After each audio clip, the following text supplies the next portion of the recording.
In light in light of new and recent changes in the American national policies, this is our new national anthem for the next 4 years.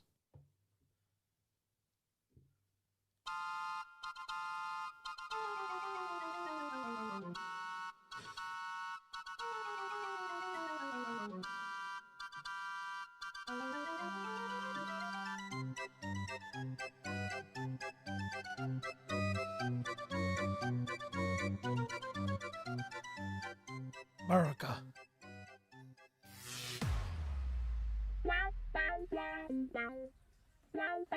Welcome to GayTalk 2.0, the ultimate podcast for your dose of dish.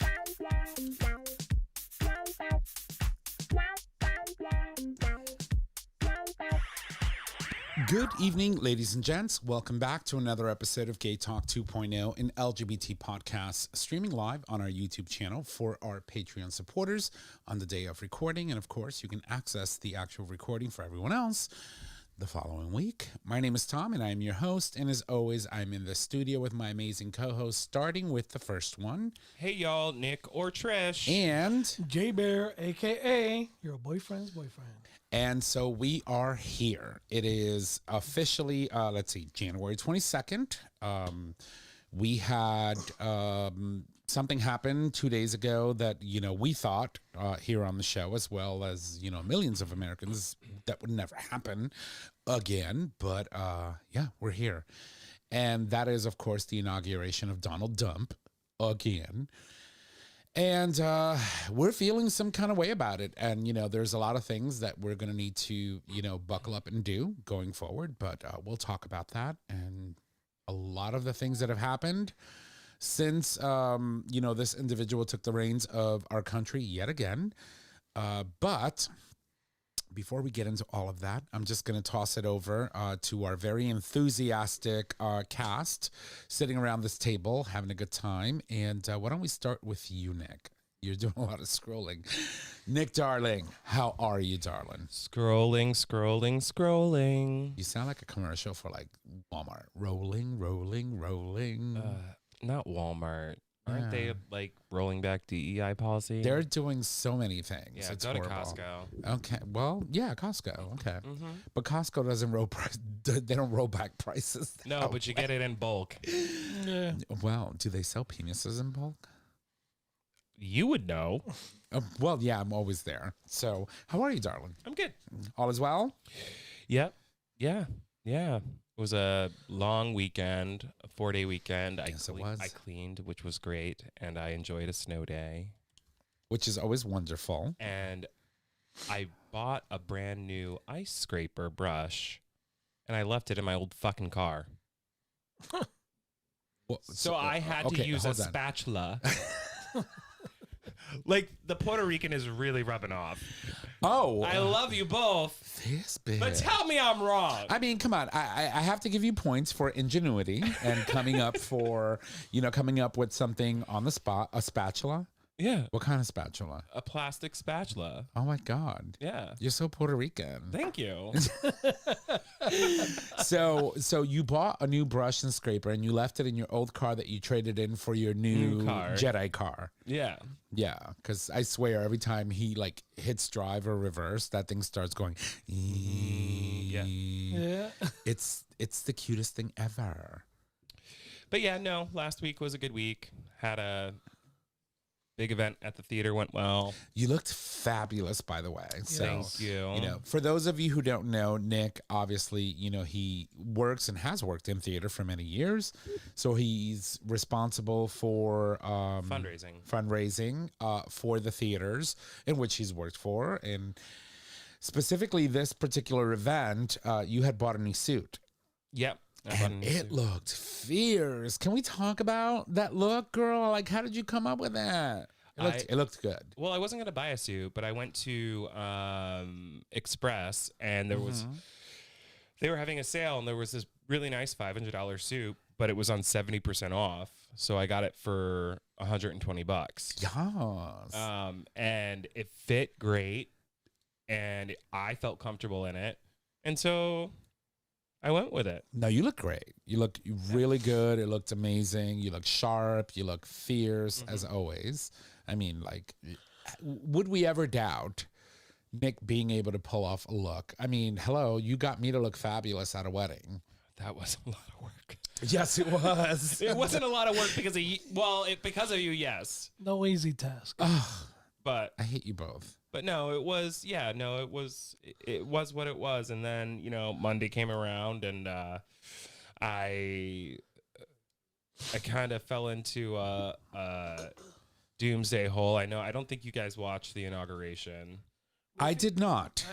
I did not. Okay, so I didn't want I to. didn't think it was worth viewership and numbers.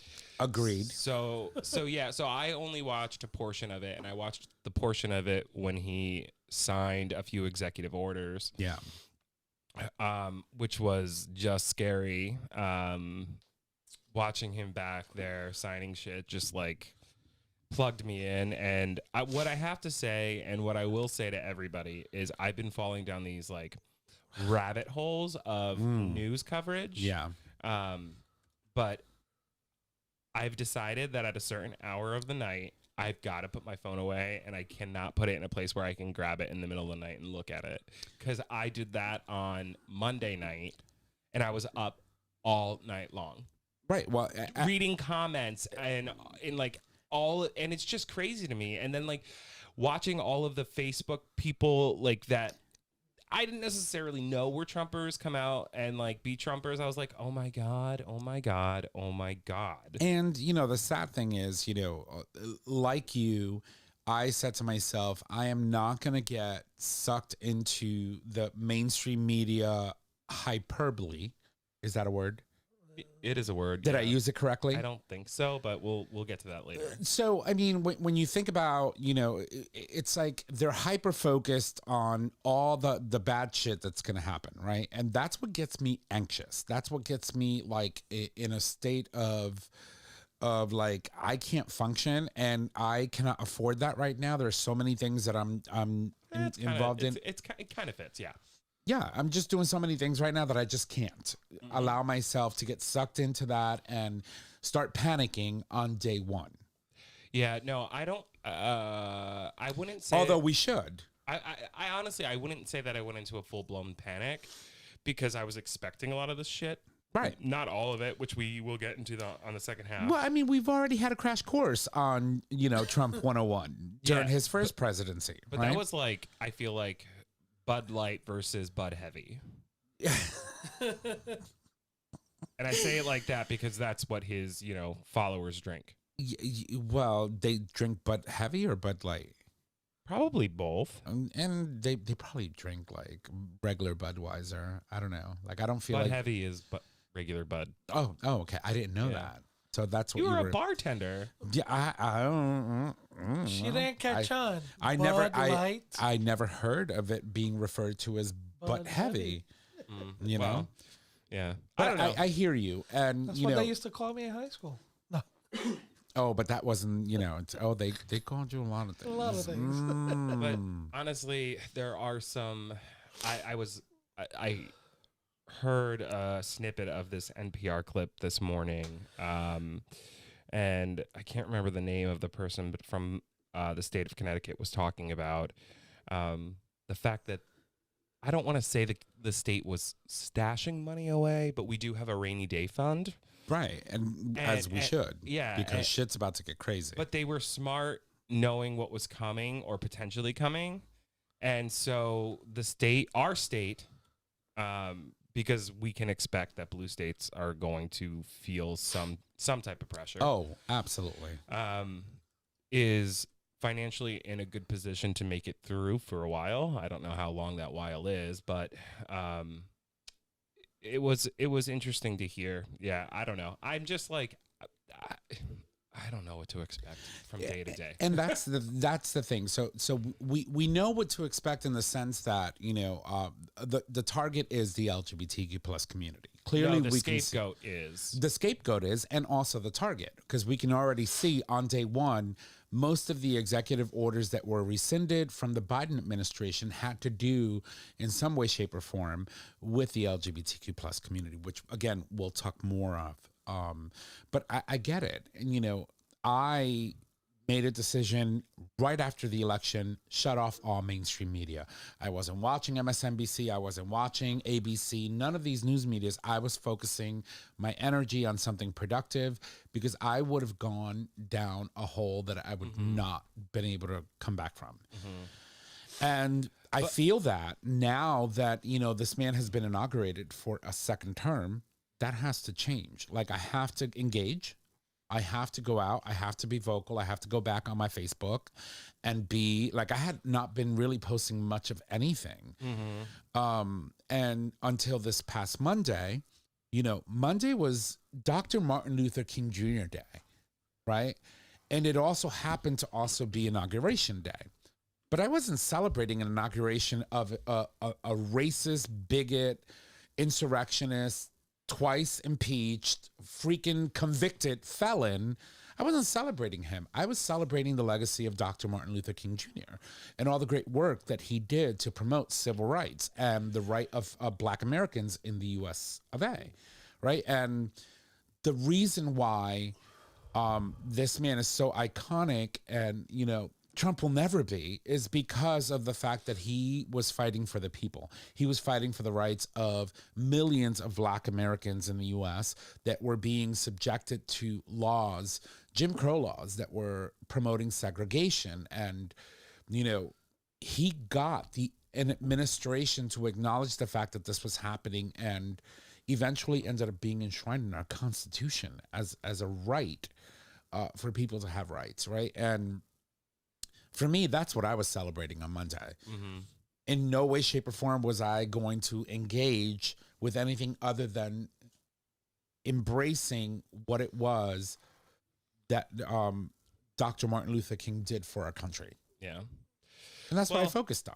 Yeah, no, that I know we're gonna get deeper into this on the Yes, we second are. half. So I'm going to end my little check in with a funny story. Okay. Go for it. So we did the 110th anniversary celebration event, and I had to write my boss's speech, as I always do. By the way, I did use AI a little bit to clean it up. It was great. Isn't it fabulous? It was really great. I mean, it was mostly still my... No, of course, but but that's what AI is there for. But anyway, so within the speech, I made sure something that we don't normally do is thank the staff and certain people at the theater by name. And so I made sure that because of the milestone and how we got here, that he made sure to take a moment to thank everybody by name. And there is this one individual at work who he's a dear friend, but we have this funny, false, what's the word I'm looking for? Like a banter? No, it's like when you have somebody that you pretend that you don't like. What the fuck is the word? Frenemy? But he's not. Like No. what that you don't like, but you actually do? Yeah. So I don't know. What the fuck is that word? Oh God. Oh God. Anyway, so we always make jokes and I'll walk in and he'll see me and he'll be like, ugh. And then I'll be like, oh God, and we just have this, friendly banter, and we meet a lot with my boss together, and it's just like us back and forth, just being so rude, but I'm writing the speech. Right. And So now you have the control of being able to write the narrative. right. And so, he gets to the part where he's like, it's been 110 years. Actually, I'll pull it up. I have it right here. Hold on one second. Oh my God. This is fabulous. Dear so-and-so. Okay. So 110 years wouldn't happen without not only your investment, because our donors were there, but some other truly remarkable people whom I get the pleasure to call friends and colleagues, with the exception of Matt. And he hadn't really read through the script. Oh my because, God. you know, he had gone through most of it, but he hadn't really like done a deep dive. And so he said it and he just starts laughing. And then he goes on, he's like, Ed Schubert Theater's board, leadership team, and staff. And I look at Matt, and Matt is just looking at me like, you fucking asshole. I mean, later he does go on and he thanks Matt and his team and all that stuff. But I had to just like Get the jab in I there. had to get a jab in Right. there. And our board chair came up to me and like, you know how we had let go of that one person that made it a really toxic environment. And she was like, did you write this? And I was like, yeah, I wrote this. She was like, it's really good. and then I was like, oh, thank you. And she was like, the culture here is completely different now, huh? And I'm like, yeah, no, it's much better. You know, like you wouldn't do that to somebody who you really didn't like. Right, Like, right. Clearly, I respect the guy.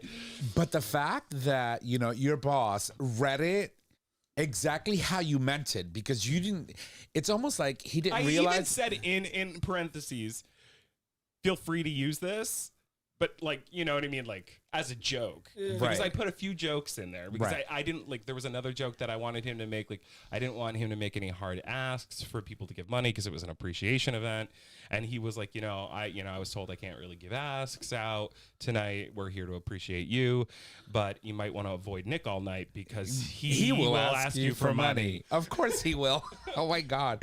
That's hilarious. So, but it was just like a good, lighthearted moment, and it just feels good to be in a place Right. at the Schubert for a while that wasn't great, and now it feels much better. Well, damn, that AI really does work miracles, Yeah. doesn't it? Mm-hmm. Yeah, I'm glad. Was- Well, I'm happy for Was you. the word you were looking for indifferent? No. No. A caddy? No, you know what it is? It's like it's what it would be if it wasn't fake. Yeah. What it would But be if it wasn't Like fake. not frenemy, but like It's almost like a rivalry. that. Maybe that's the word, Right. rivalry, or yeah, something. Yeah, it's almost like a friendly rivalry between you and a coworker, and you're always trying to one up each other, Yeah. just to sort of kind of, you know, it's nothing nefarious. No, Right? and not even one up each other. I mean, at one point, when we Oh, were you definitely one upped him on that one. when we were sitting, he did. He just looked at me and he was like, "You motherfucker!"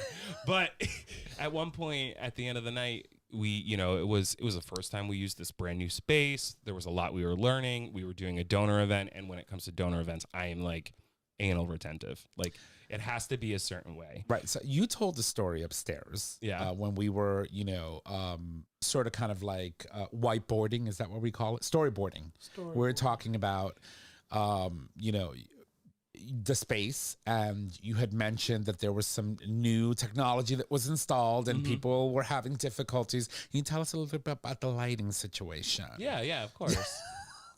So we have a brand new space, and it's fully outfitted with all theatrical lighting and all this stuff. And so the week before last, maybe it was a couple days before, it doesn't matter, but I was like, all right, Anthony, let's go. We have to set some looks. We have to set the show look, and we have to set like when people enter, because now we have all this like lighting that can make the space look dynamic and Right. like really cool. And so I went up there. We spent like an hour and a half trying to figure out like what the looks were going to be. And then the day of, after we had set the looks and we had programmed the looks, the guy that had done the work couldn't be there that night. So obviously it was Matt. He couldn't figure out. I think he was feeling some kind of way after that speech. No, he couldn't figure. No, it was fine. We figured it out, but I he know. couldn't figure out like what the setting was, and so we were probably around like 20 minutes away from the event, and so I went downstairs. I had to change into my suit, and so I got my shoes on, my pants on, and I was still in like kind of like a ratty t-shirt because when I have events, I run around all day, and I go upstairs. He comes downstairs, and he's like, "Hey, Nick, do you have a second to come look at the lighting?" And I was like, well, isn't it all set? Like, we already set the walk-in look. He's like, do you have a second to come look at the lighting? And I was like, oh, fuck. What did you do? Like, you know what I mean? So I was like, yeah, I'm coming upstairs. So I get upstairs, and of course, people arrive early. So I have donors in the lobby area that can now see me half-dressed looking like a hot mess. And I literally just walked by everybody. I'm like, you can't see this right now. Don't look at me right now. This is not happening. But anyway, we got it all fixed. And then I went back downstairs and I did my Superman and came back up, and everybody was like, oh, that's better. Much better. Yeah, much better. I love it. I love that for you. Yeah. Well, I mean, it's just not only that, it's just 'cause you are what I believe are a superhuman. You make things happen, right? And so when people get to see a semblance of just normalcy in your life, I think it's a smack to reality. Yeah, like I don't like running into people in the grocery store. Yeah, I know. Yeah. I know. Like if you could hide in a fucking Goya bean can, he would.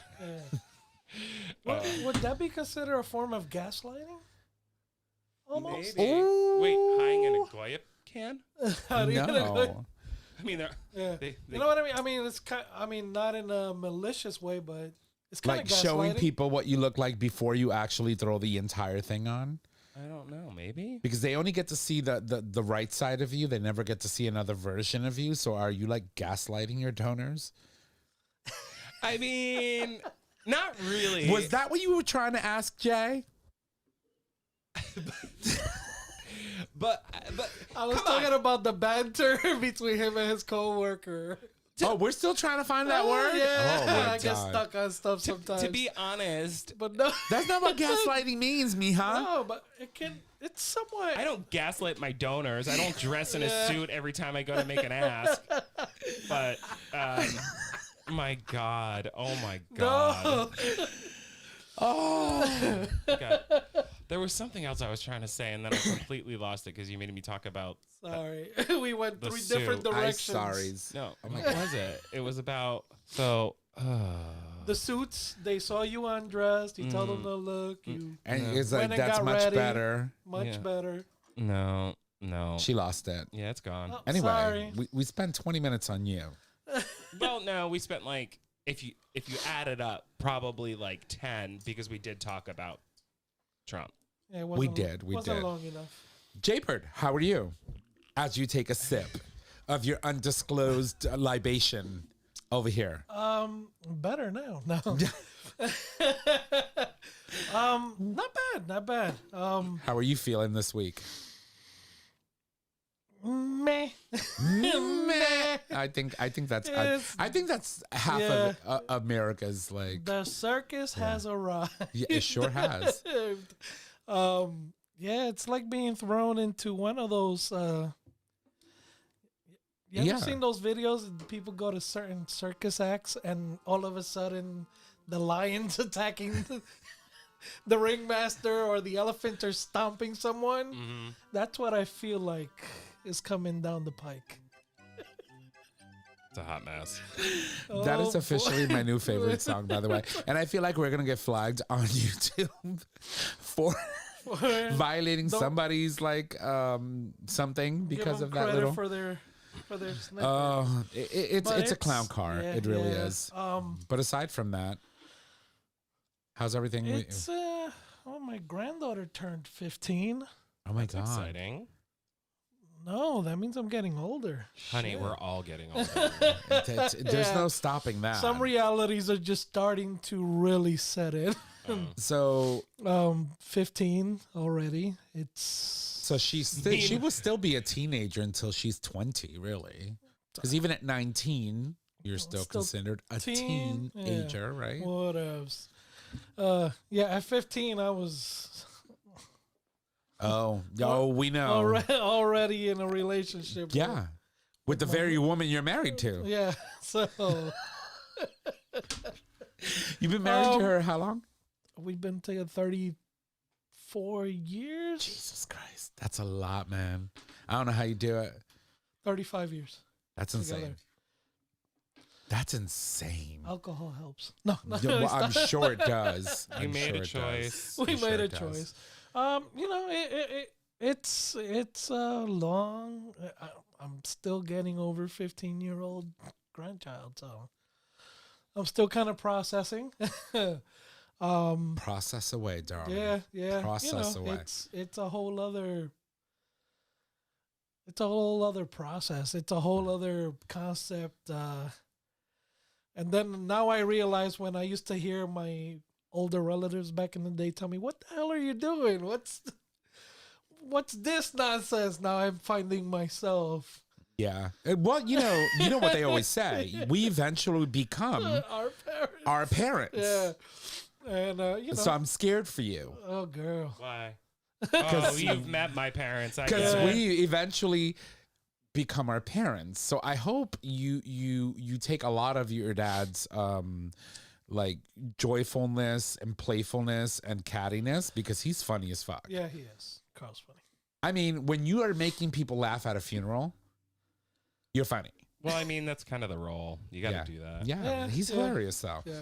But yeah, I'm scared for you. So yeah, it's been interesting. It's been interesting so far. His face though. Oh, she's looking all kinds of cute over there. But anyway, so all is well?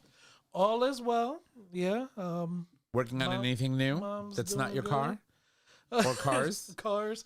Working in my basement, just trying to get stuff situated, make some more room for storage. Nice. You know, just trying to keep myself busy and out of trouble. Which is somewhat. always good. Good, but not good. Yeah, that's always a good thing. That's Yeah, always a good yeah. thing. You know how it is. Well, good. Yeah. Well, good. Yeah, not a lot to.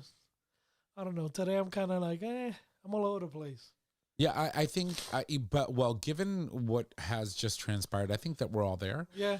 And it's a matter now of figuring out how we're now going to pull our big boy pants up, get our shit together, figure out how we're going to organize. I smell or I feel like there's going to be an equality march happening soon, and we're probably going to have to take a field trip. Okay. I'm just letting you know. I think So- I'm just going to say fuck this and wear some Depends and pee myself. for a Yeah, while. DC, we're coming because it's gonna be get insane. crazy. It's gonna be insane. Yeah. It's gonna be challenging. We're gonna be. I mean, I was telling you when I walked in the door earlier. I had a friend that works at the university Right. who called me stressing out. Yeah, we got an email. They're talking about doing investigations into our DEI programs. You know, Right. and, you know, he's openly gay. He's married to a man, and Right. and you know now you have all these concerns. You know, they're throwing words as indoctrination, and Right. so how But I mean, how you're- can they you're- play you're- that into Right. some sort of BS investigation and how they want to handle it to Right. make examples? Well, I out of mean, the field. I think, what people need to realize that, for example, in states like ours, we live in Connecticut. So a lot of these safeguards and a lot of these initiatives that are there in place to protect the LGBTQ plus community are enshrined in law here in Yeah. the state of Connecticut. And so when schools or universities are receiving federal funding, they may potentially lose federal funding if they're not complying with whatever, tiny man syndrome law they passed because, he feels very little. And, there will be impacts financially. And as Nick said before, the state's been preparing for that, Yeah, but the state has something to do with private institutions like what we're talking about. Yeah. I'm not going to mention the actual school. However, schools like that school can rely. They're They rely on a large part of funding. from individuals, right? Yeah. Individual private donors yeah, that would yeah. help fund such programs. So I think from that perspective, we should be good in this state. It's going to be challenging. Yeah. Let's not say that things are not going to happen. It's going to be challenging for the next 4 years. Yeah, I think the major stressor for a lot of us is not knowing Mhm. What's going to happen? what's the next drop in the bucket of That's going to be every day. circus shit. Right? Like during the Biden It's like administration, walking behind the elephant and S- not sure when the next lump of shit's coming out. like something significant would happen in the Biden administration, and we knew that, okay, we're not going to get another news dump for like another 2 or 3 weeks, right? So we're speaking about DEI, right? So I'm on the White House website, which I encourage all of our listeners to just go to whitehouse.gov And take a gander. at the homepage. If you Spanish, forget about it. They You're gonna eliminated shit your our Spanish pants, page. Shit your pants.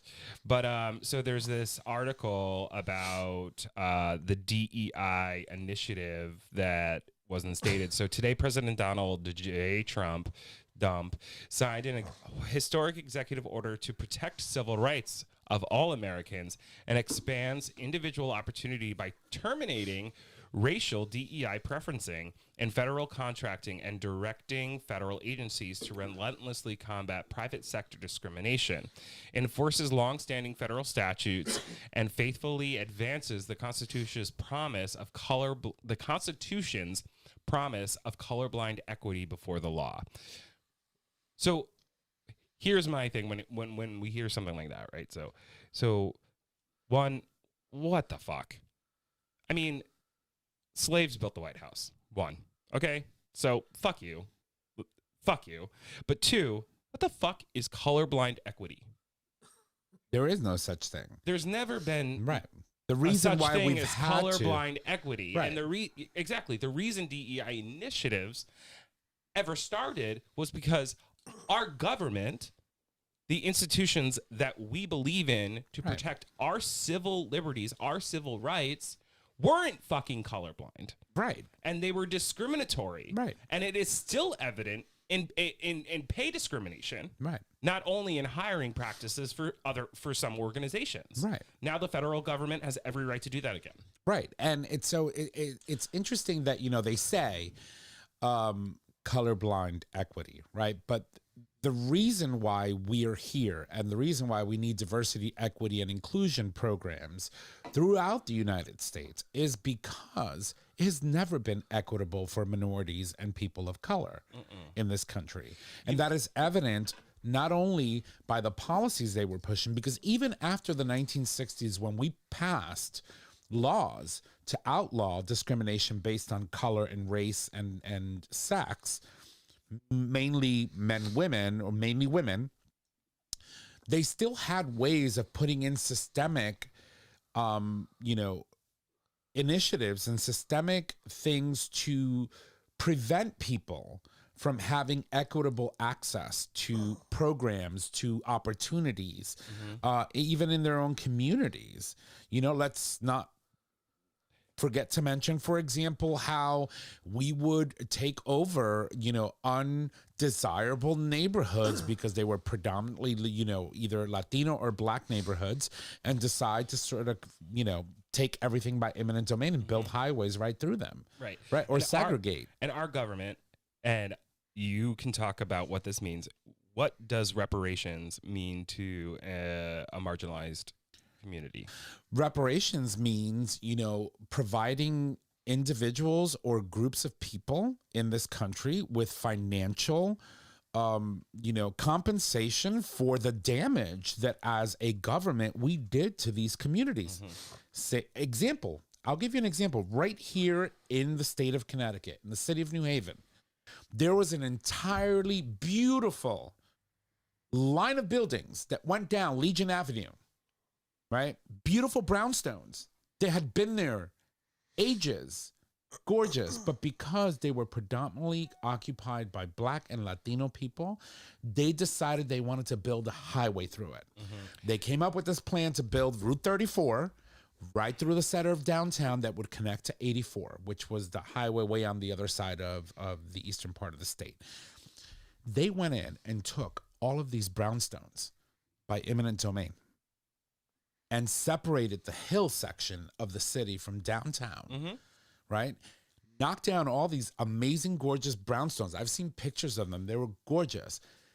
They upended all of these families from these places where they lived in with the promise of building something that was supposedly going to be good for the people that never got built. So the reason I bring up reparations is because the African American community and other marginalized communities in the United States have never received. There have been some marginalized communities that I believe have received some type of reparations. I would have to do more research, but I know as a whole, right, these marginalized groups of people have never actually received reparations. And that'll never happen during the Trump administration. Correct. However, if they were to receive reparations, how much do you think that would cost? Oh, that would be probably billions and trillions of dollars. Exactly. And one of the main reasons Right. why they are repealing DEI initiatives is because of the investment of billions of dollars that our government invested in trying to not necessarily Level the playing field. level the playing field, but also through these initiatives, they were reinvesting in marginalized communities. Right. With these programs and with these initiatives, so that people had more access and the ability to actually run for office, apply for a job, do certain things that for a long time they couldn't do. Own property at a reasonable, rate So- of return. So my thing is, all right, so you spent billions of dollars investing in DEI initiatives that actually, I think, there's a lot more work to do, but made a significant difference over the past 4 years Right. and during Obama's administration. Right. Now, those billions of dollars would be trillions of dollars if you had to pay reparations, which you should be doing too. Right. So you cannot claim that you spending billions of dollars investing in marginalized communities is a reason to invoke or remove DEI initiatives. Just think of, for example, again, Oh my God, I felt like that was a soapbox moment. yes, it was. It's been a while. We need to get a soapbox button. Well, we got 4 years of soapbox. Oh, it's going to be crazy. So I'll go back to that example of that entire strip. I mean, we're talking about prime real estate connected downtown. At the time when someone would have owned a building there, maybe it could have been, a couple of $1,000s to purchase the land and a couple of, I would probably say maybe a good $40,000 to buy a building at the time that these buildings existed and they were, there. They get demolished with the promise of building this highway that never got built. But there was also a plan behind that whole thing. Of course there was. Then that entire strip of land remains vacant for decades. They didn't do anything with it. Okay. Now they allow companies like Pfizer and all these other individuals to come in and build on this prime real estate. My question to the city of New Haven is, what about reparations for the people who used to own that land, and to think of the equity that they would have in today's day versus what they bought, versus what they got paid, versus what it's worth now? This is a microcosm of what's happening at the federal level. If they at got the paid, federal level, if they right. got paid, because if they Right. pull eminent domain, they technically don't have to pay you shit. No, but normally I think I think they do. They just smack you with just Yeah, the BS. bare minimum. Yeah, It's- here's yeah. enough to move. it's like they're going to offer you something, you don't take it, they're going to give you eminent domain. And give you It's like a- Central Park. You know, Central Park was before it became the park that it is now. It was a predominantly black neighborhood Yeah, that was pretty much destroyed, so they could turn it into a park. right. But these are all prime examples, and Yeah, telling I'm right. Jay, these are all prime examples of why these initiatives are important, because Yeah. for the longest time, and I mean, look at me, yes, I'm gay, but I'm still a cis white man. Right. Like, my people, for lack of better term, took what they thought was theirs Right. without thought Or regard or regard for those that were impacted. for minorities or marginalized individuals. And these DEI initiatives are doing good work. Right. They're not prejudice. Right. Yes, as a white man, you may feel like you're under attack, but guess what? Marginalized communities have been under attack for centuries. Yes, and unfortunately, that's the reality that we live in today. Well, You know. look at not only the changes to the White House page, it's the Spanish. So the Spanish language version of the White House website, now if you try to go into it, gives you a user error 404. Right. Initially, it also included a quote unquote go home button that directed viewers to the page featuring the current website. Oh, that was my watch. Sorry. And I guess after a little, pushback from people, they changed it to go to homepage, the button. Well, So it slap in the face to the Latino Well, of course. I mean, culture as well. there's no denying that there is a huge in-your-face contempt for Latinos, for Black people, for minorities from this administration, and we're going to have to live with that for the next 4 years. That is the reality, right? And Well, it's funny that he brings that up too, because I remember when Trump was first elected, and we were all scared. We did not know what to expect. This man was all over the fucking place, and within the first day, he took down the LGBTQ plus resource page from the White House. Right. And anything having to do with HIV. And I remember feeling destroyed and devastated and so angry at my family and just like, what the fuck are we in for? Remember, like I remember feeling that. Right. And that was one of the things I was like, this is going to happen day one. Like literally, like I was like, I'm not going to get plugged in about this because I know it's coming. And it did. Yeah. And it did. But, you know, I want to remind people that, you know, this is history repeating itself. It's like we didn't learn from history. But we didn't learn from history. We didn't learn from the mistakes. But yet here we are again. So one thing I want to point out is that, you know, when he was first elected, like you said, the first thing to go was anything related to LGBTQ plus and HIV on the website for the White House. Same thing happened again, right? When he got elected to power in 2016, he had full control of government under his belt. He had the presidency, he had the House of Representatives, and he had the Senate.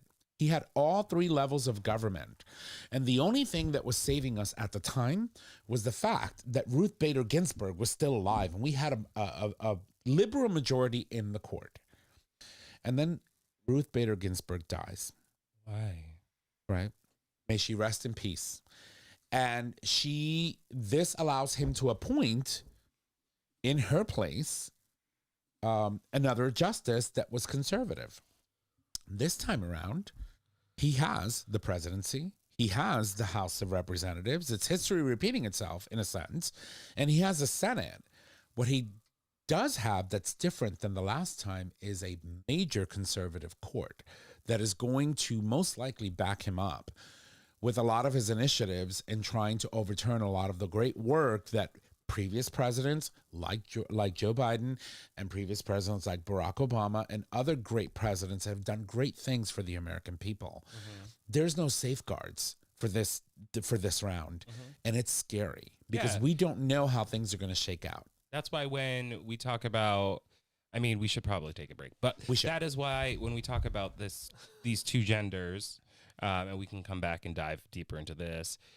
When Trump signs an executive order that redefines what sex means, that's already been defined in the 16th Amendment, that is a problem. Right. Because if that gets contested and goes to the Supreme Court, who knows what's going to happen? Right. We have an extra conservative majority in the court, and, you know, they may side with him, and it'll take us another generation, 20, 30 years before we have an opportunity to reverse a lot of the damage that this person not only did during his first presidency, but could potentially do during his second. So on that note, we do need to take a break. So we'll leave you with some music. We'll be right back. All right, ladies and gents, we are back from the break. Thank you for allowing us to do that. We certainly have a lot more to cover, but we're going to try to be brief because that very first half was a very long one. Anyway, we're back, and we're going to talk about some executive orders. On day one, obviously, Trump has been very busy wielding his little magical pen, which is probably bigger than what he has in his pants, but I don't even want to envision that. I don't even want to go there. But anyway, let's talk about some executive orders that he has actually already signed, reversing executive orders, not only from his predecessor, but also from previous presidents. And I'm saying going back to the 1960s. So one of the first, things that he signed by executive order was actually the revoking of the Equal Opportunity Employment Act of 1965. The order prohibits discrimination in hiring and employment based on race, color, religion, sex, or national origin. So that is huge because that has been an order that has stood the test of time, and here we are. You know, this is what we have to deal with. Not only that, it is also reported that Donald Trump orders all federal diversity, equity, and inclusion workers to be placed on leave effective immediately. And I say to myself, like, what the fuck did America just do? So, furthermore, through executive action, he's actually attacking the LGBTQ plus community. We talked briefly about this during the first half, and we promised that we would expand a little bit more. But here's a couple of the executive actions that he's actually revoked. Executive Order 14021, which was signed on March 8th, 2021 by President Biden, guaranteeing an education environment free from discrimination based on sex, sexual orientation, or gender identity, was revoked on day one. Executive Order 14004, which was signed on January 25th, 2021, enabling all qualified Americans to serve their country in uniform regardless of gender identity, has been revoked. Executive Order 13988, signed into action on January 20th, 2021 by President Biden, preventing and combating discrimination on the basis of gender identity and sexual orientation, was revoked. Executive Order 14075, signed on June 15th, 2022, advancing equality for LGBTQ plus individuals, were revoked. That is one, well, I would probably say 4, 5, 6 executive orders already of many that were revoked by this administration on day one. And if you want to say that this is not an attack on the LGBTQ plus community, I don't know what is. So I want to get your opinions on the matter. Do you think that we'll have an equality march coming up pretty soon? Yeah, I mean, yeah. If you go, so going back to the whitehouse.gov website page, if you go to the news section, it kind of breaks down everything that's been going on and like all the different things that have happened so far. In detail, including, you know, executive orders, the fact that he's ordering the death penalty back, the fact that he is declaring a state of emergency for the southern states when it comes to Mexico. You know,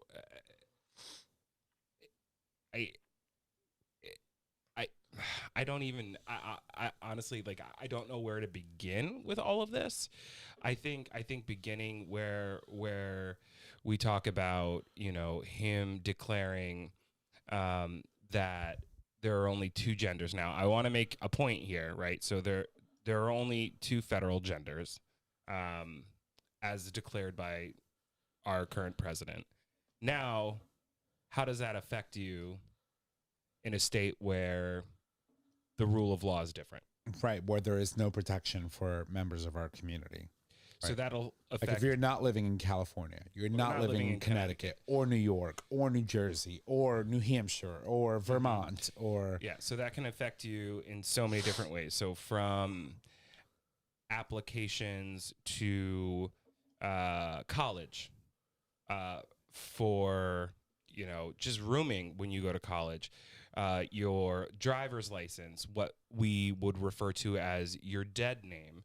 However, in states like Connecticut, for example, where you're going to see the biggest effect is going to be the fact that your passport, your national passport, you can only have 2 genders on it, really. Because in the state of Connecticut, if you declare X for your driver's license, that's different. Like it that's your state driver's license. Right. But on the national level, it would be your passport, right? And still, that is really triggering will be really triggering for a lot of individuals. I think also you're going to see a lot of issues when it comes to different schools, like we were talking about earlier, that are getting federal funding, especially state schools, right? So if a state school's funding is threatened when it comes to sports, like if you are a transgender man, right, and you're in sports, you may not be able to play if that university has no other choice or chooses to kowtow to the fact that they get federal funding. Right. Because then all of the institutions on that university will then have to Abide by. abide by the federal code. Now, again, we don't know if this is going to stand up in court. We have a funny feeling it will, given our Supreme Court. I hate to say that, and I hate to spread like the concept of trans fear. That's not my intention.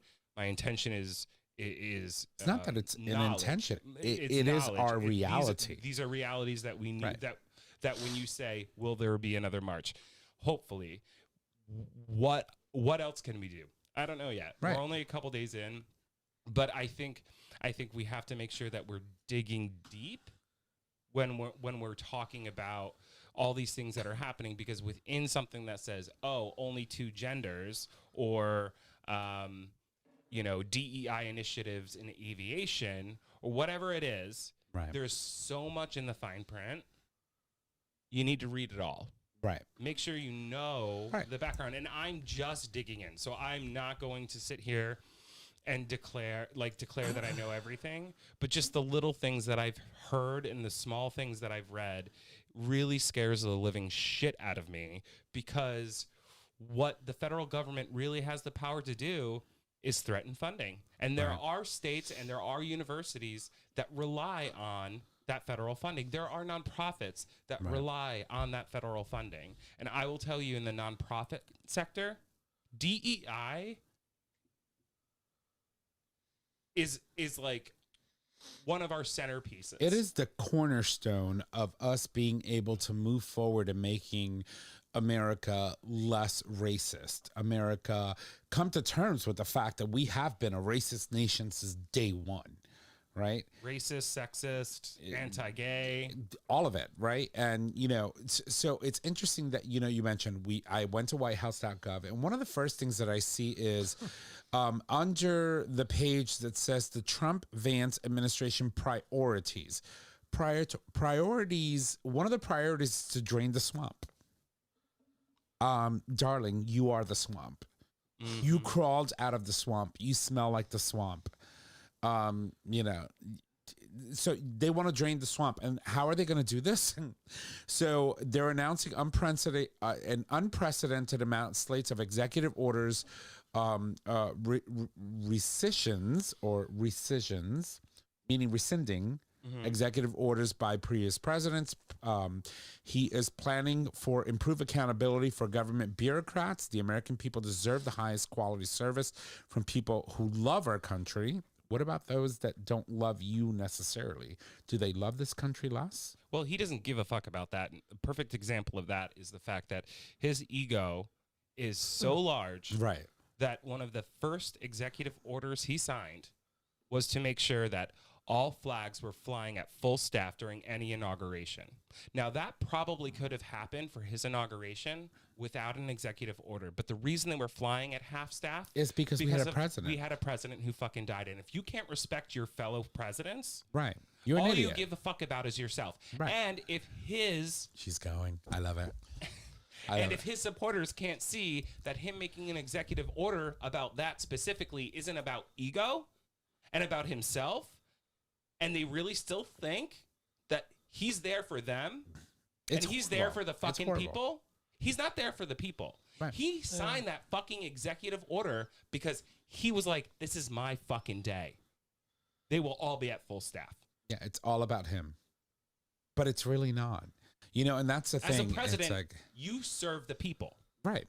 And for me, for and by the people.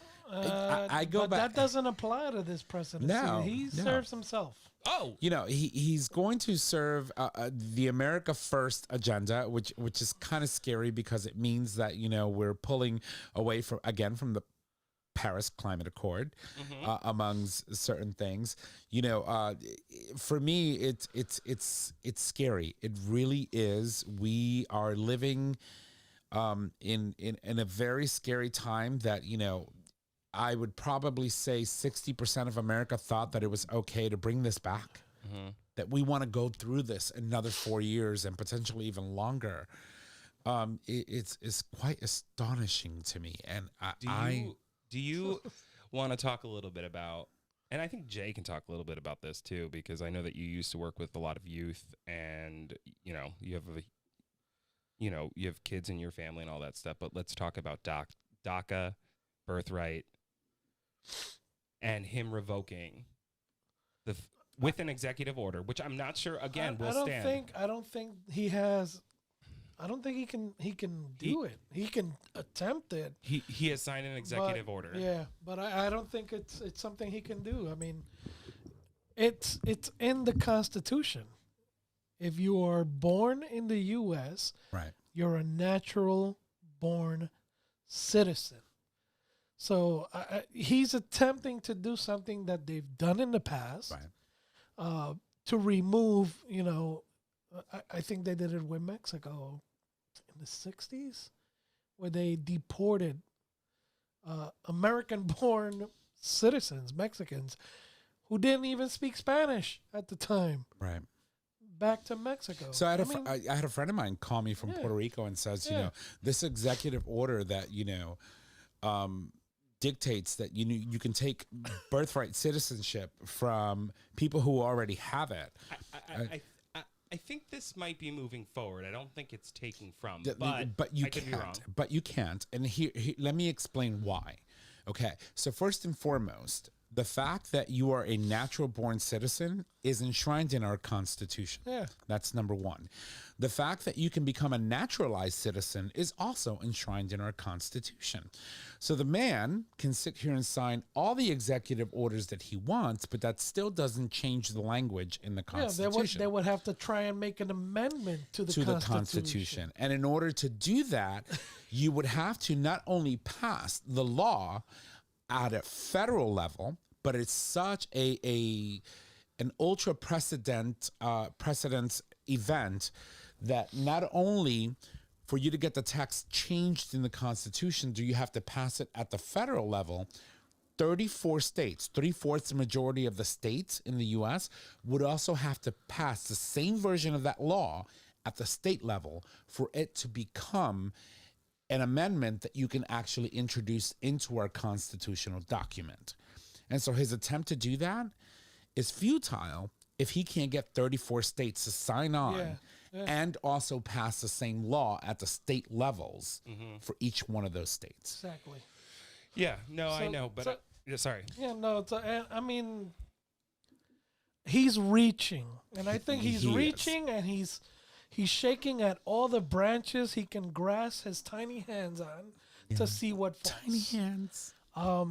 He's reaching out, and I think he's assuming he's not going to be challenged. Right, but he is. On these narcissistic decisions he's making. I don't see a lot of what he's trying to do coming to fruition without some major pushback. I mean, he's literally taking piles of shit, throwing them at the wall to see what sticks. Yep.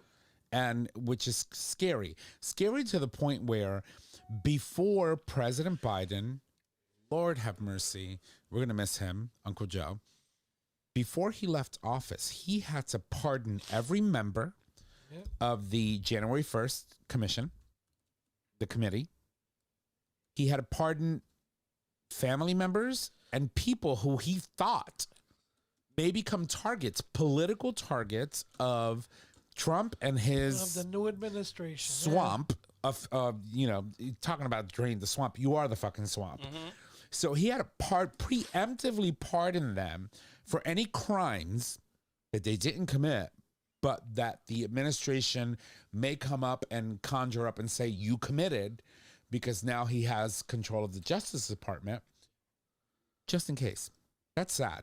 That you have patriots who did their duty, like all of the members of the January 6th committee, even including, what's her face? The Republican. Benny Thompson, Liz Cheney. Liz Cheney, right? A Republican, anti-gay. Yeah. The whole 9 yards. And I hate her for that. I truly do. I can actually say that. I really I can't wait for her first interview. I really dislike her for that, for attacking at any chance she got the opportunity for gay people to have a chance to live in America and be free of discrimination and all of that. But she did her duty. You have to give credit where credit was due. She didn't care that she was a Republican. She went up and she went out there and she did her duty. And she has to be recognized for that. And the fact that a Democratic president had to pardon a former Republican congresswoman from the state of whatever state she was, I believe it was Montana, if I'm not mistaken. Who, Mississippi? No. Who, no. Benny Thompson? No. I'm talking about Liz Cheney. Oh, Cheney is. Oh, I thought I saw that. I thought she was from like Wyoming. There you go. Thank you. Wyoming. The fact that he had to pardon a former Republican congresswoman for doing her duty is telling for what we should expect, not only from the head of the executive branch, but also the Department of Justice that now is under his control. Yeah, retired General Mark Miley. He pardoned Millie. Yeah. Millie. Yeah. Millie. Yeah. Dr. Fauci. Imagine that. A man that has done such great work, not only throughout the COVID pandemic, but even with the HIV and AIDS, crisis. His brothers, his sisters-in-law, his sister, his brother-in-law. He pardoned pretty much preemptively pardoned a lot of people. His entire family. It is scary. It's insane what steps he had to take to ensure that they don't turn around and target individuals as a means to get back at them. And I mean, I was surprised initially when he did pardon his son. And here's the other thing. But he probably pardoned his son because of the fact that Trump would have gone straight for him. Oh yeah, of course. Absolutely. But I was a bit surprised because I mean initially he said he wouldn't. He would not. But you know what? I'm glad he did. But I think you know what? Given if it was on the other shoe and on the Trump side, he would have pardoned all his children. Yeah, I think he's going to preemptively pardon all of his children on his way out. Yeah, on his way out. On his way out. So lastly, I will say this because we do have to wrap up for the evening. On the WhiteHouse.gov page, it says "Bring back American values." Here's the 2 points. It also says restore freedom of speech and end federal censorship. We've never had anything other than our ability to speak freely of who we are. Like, I'm scared of just talking on the show and saying all the shit that we do now. That's his first attempt for the next 4 years. But here's what he says. Bringing back American values. Here's what the website says. It says, bullet point, the president will establish male and female as biological realities and protect women from radical gender ideologies. Okay? The only 2 points that exist under this little header. American landmarks will be named to appropriately honor our nation's history. So that means that there's a potential that all of those statues from Confederate, leaders that were removed, maybe put back, that, that honors our nation's history of what? Being racist? We should move on from that. We should work towards building an America that is inclusive, where all Americans have an opportunity to be who they are lawfully, civilly, and humanly. Have the capacity to exist in your reality without the fear of being persecuted simply because of the color of your skin, simply because of the person that you love, simply because who you are as a human that you can't change. This is the reality that we're living in. And it's sad and it's scary. And obviously, over the next 4 years, if we even last that long before getting arrested, this is what we're going to have to face and challenge and talk about and push back on the show. Hey, not to mention all the January 6 rioters that were pardoned. All of them. Yep. 1,500 Yeah, plus. it's insane. We have insurrectionists that were pardoned by this person because they supported him. And I will end with this, unless anybody else has anything else they'd like to share. It is so bad, and we predict it'll be so bad that Rachel Maddow's coming back 5 nights a week. Yeah. I mean, I did want to bring up one more thing. Sure, go for it. And, you know, I always do this. Of course. But I do think it is worth mentioning what Elon Musk did. Oh. It was just he was swatting a fly.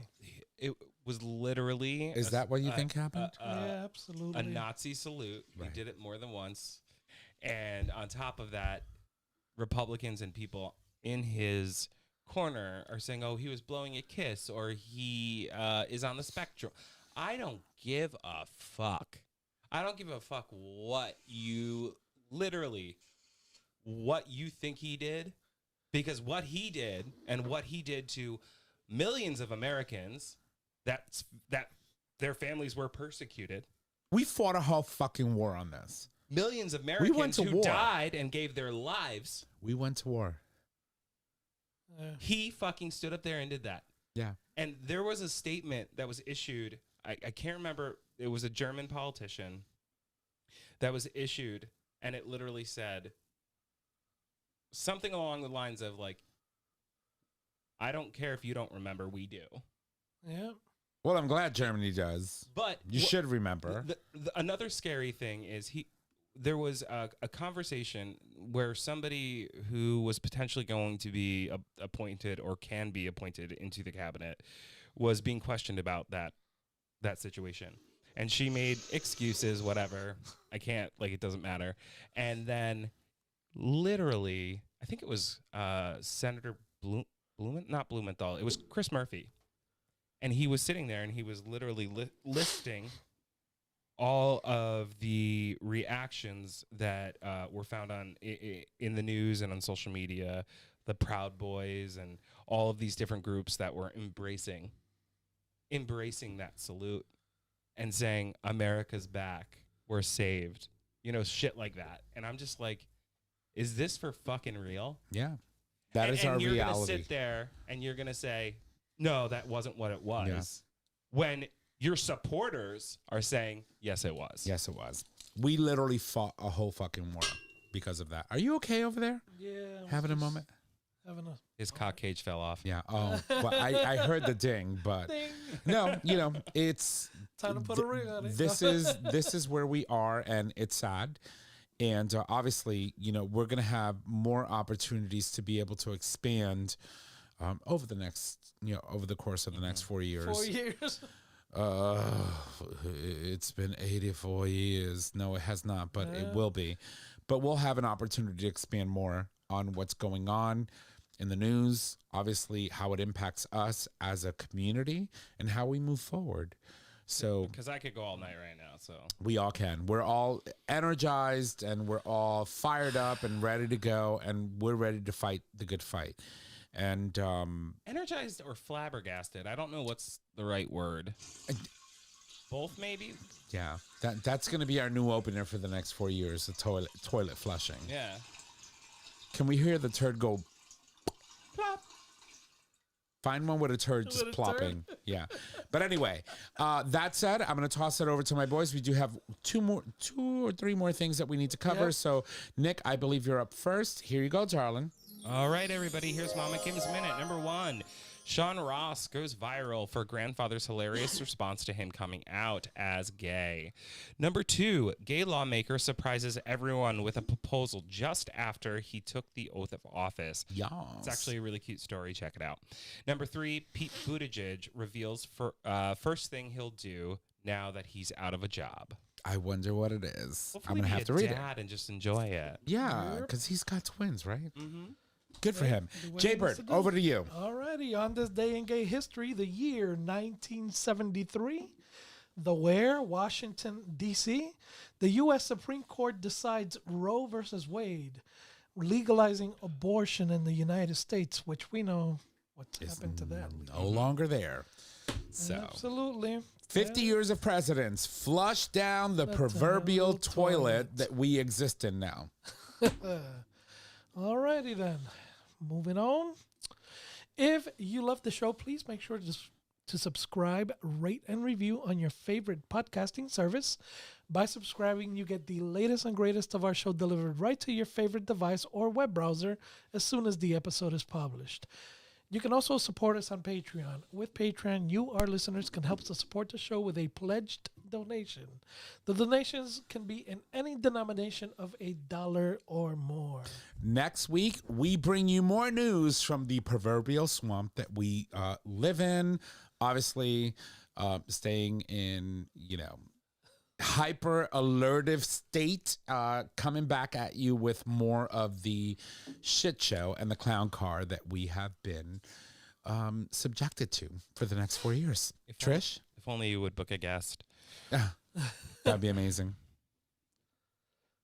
Yeah. Thank you.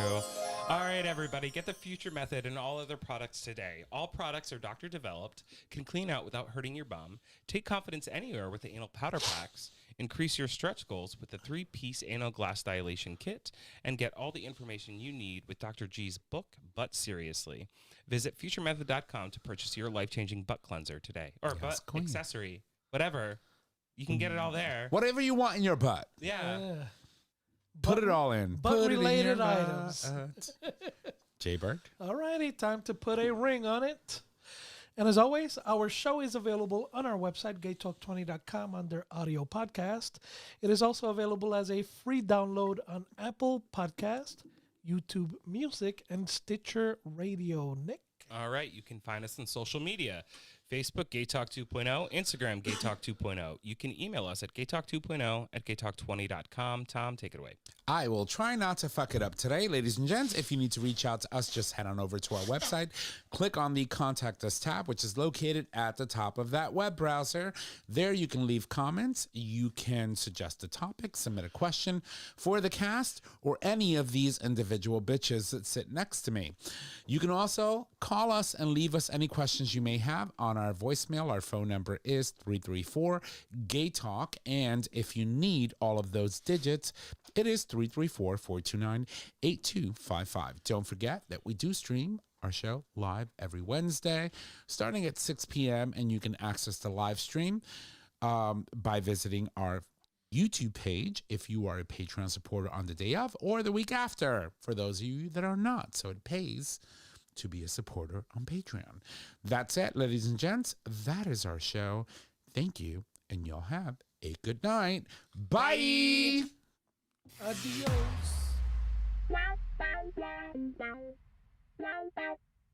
Thank you for listening to this episode of Gay Talk 2.0. Tune in next time for more dish.